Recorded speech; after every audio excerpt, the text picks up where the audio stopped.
guys, we're going to do a short video this morning about Guild Battleground.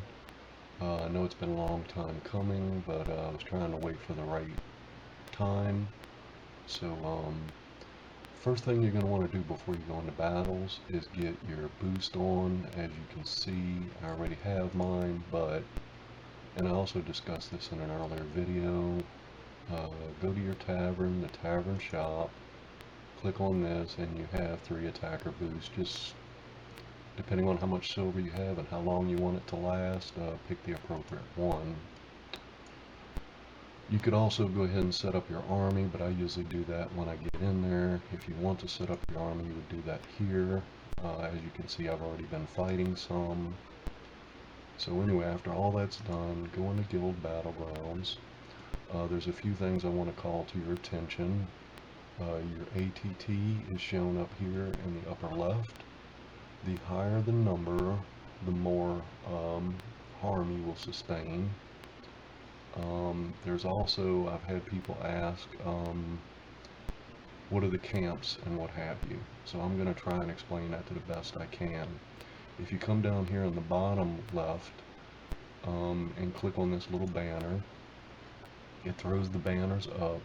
And inside the little houses show you how many camps is on a particular tile. Most people refer to these sectors as tiles.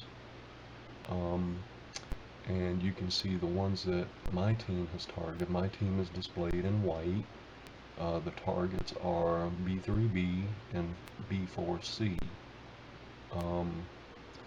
If you look at the numbers of the adjoining tiles that we own, this one, B3A, has 2 camps, B4B has 2. They both touch B3B, so I would probably focus on this one first. The reason being, 4 camps have a very low attrition rate. There's a number to it. One person told me it's 24% times how many camps. I don't really know those numbers. It doesn't really interest me, but I can tell you this. If the adjoining tiles have a total of 3 camps or less, you should do negotiations until your attrition is 10. Depending on your power, sometimes you can stretch that to 15, but in our guild, we always do to 10 before we switch to fighting. Now, if your camps total 4 and up, you're going to want to go into fighting because you will get more fights, more rewards, and it's better to share with your guild than hog it all. Now, just to let you know, fights count for 1 point, and negotiations count for 2. So if this were 3 camps or less and we were negotiating, you would get double the points for half the attrition, which means every 2 negotiations you will get 1 ATT.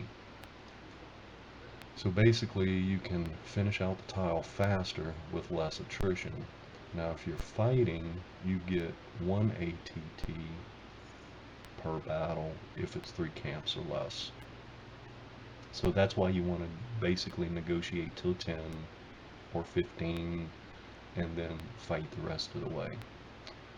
Like I said, you'll make more points and come close to finishing out the tile. Now when I mean points, that would be this bar here. When this, most of the time you want to bring this up to 150, and the guild will put a hold on it, and then someone will walk it to 158.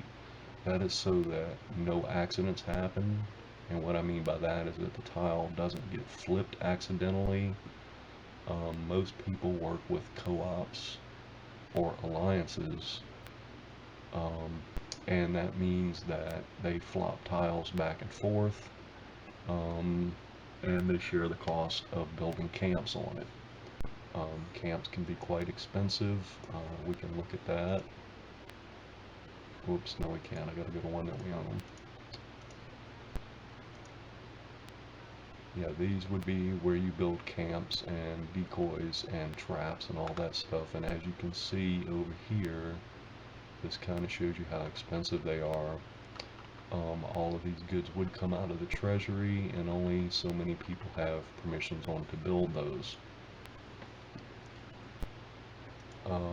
That is where this number derives from, is how many your guild has built on that tile.